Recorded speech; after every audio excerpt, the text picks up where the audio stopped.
পশ্চিম Bardhaman district bar association আসানসোলের উকিলরা আদালত চত্বরে বিক্ষোভ প্রদর্শন করেন। 18 জুলাই আসানসোল আদালত গার্ডের দ্বারা আক্রান্ত হয় বিনয় চৌধুরী ও তৃষ্ণা রায়, এমনকি মারধর করা হয় বলে অভিযোগ। বিষয়টি নিয়ে অভিযোগ করা হলেও তার কোনো মীমাংসা হয়নি। তারা প্রশাসনের সাথে সহযোগিতা করতে চায়, কিন্তু আদালতের উকিলরা আক্রান্ত হচ্ছে, মারপিট হচ্ছে, তার কোনো মীমাংসা হচ্ছে না।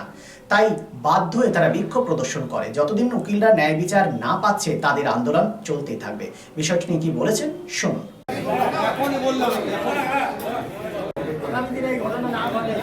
তাদের লজ্জা করছে না? একজন লয়ার, লেডিজ লয়ার, একজন লয়ার ডাক্তারকে করেছে, ওকে মেরেছে, এইরকম বিনয় চৌধুরীকে ধাক্কাধাক্কি করে মেরে দিয়েছে।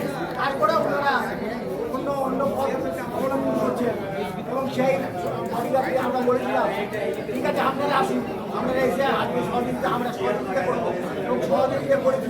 আমরা এখনো পর্যন্ত আইনজীবী মর্মে আলো কোট করে এসে আমরা আন্দোলন করছি। এই আন্দোলন দীর্ঘ, এই আন্দোলন সারা ভারতবর্ষ জুড়ে আমরা ওরা ভারতবর্ষ জুড়ে এটা আমরা ইয়ে করে দেবো।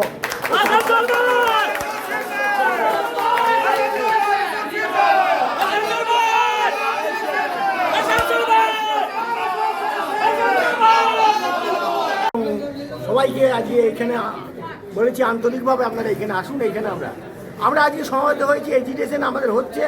আপনারা জানেন যে এখানে কীরকম পুলিশি অত্যাচার হচ্ছে। আমাদের লয়ারের ওপর একদিন অত্যাচার হয় বিনোদ চৌধুরী, তাকেও দেখা হলো লয়ার বলে মানলো না, তাকেও ধাক্কাধাক্কি করেছে। আমাদের লেডিজ লয়ার তিনি দেখেন, তাকেও ধাক্কাধাক্কি করেছে। এইরকম একটা অবস্থায় আমরা একটা ডিসিশন নিয়েছি। আমরা সঙ্গে সঙ্গে তাদের বলেছি যে আমরা যখন এইরকম ইনসিডেন্টটা ঘটে সেই সময় ডিএলএসে গাড়ি যাচ্ছিলেন এবং সেখান থেকে সেখানকার বডিগার্ড পি মুর্মু সে এসে পড়ে আমাদের উকিলবাবুদের ধাক্কাধাক্কি করেন। তারপরে আমরা সঙ্গে সঙ্গে বাড়ে আসি, বার থেকে আমরা ডিস্ট্রিক্ট জাজের কাছে যাই এবং আমরা ব্যাপারটা গুছিয়ে বলি। কিন্তু ডিস্ট্রিক্ট জাজ সেখানে আমাদের কোনো কর্ণপাতই করেননি।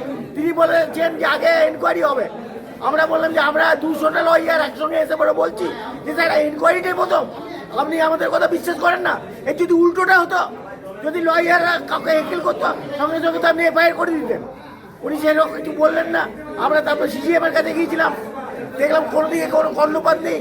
5-6 দিন হয়ে গেল তাদের পক্ষ থেকে যে কোর্ট খুলুক, কী সমস্যা উকিলদের সেগুলো চিন্তা করে তাদের কোনো মাথা ব্যথা নেই। Lifeline Multi-Speciality Hospital boasts 500 beds across 160,000 square feet of build-up, featuring 7 advanced operating theatres, a digital cath lab, a state-of-the-art emergency and trauma unit, and a next-generation 3D MRI amongst a comprehensive basket of services. Renowned super specialists from premier institutes deliver top-tier care, supported by digitalized integrated healthcare for seamless coordination. Lifeline prioritizes innovation and patient centricity, ensuring comprehensive top-class services. So for premier medical treatment, visit Lifeline Multi-Speciality Hospital, Kalipahari, Asansol, NH2 District, Paschim Bardhaman, West Bengal. Furniture World, one-step solution at Nordin Road, opposite Shoni Mandir, GT Road, Asansol. Furniture ওয়ার্ল্ডে আপনি পাবেন all types of branded furniture. রয়েছে quality wooden divan, steel divan, branded dining table, sofa set, আলমিরা, wardrobe and so many household furniture.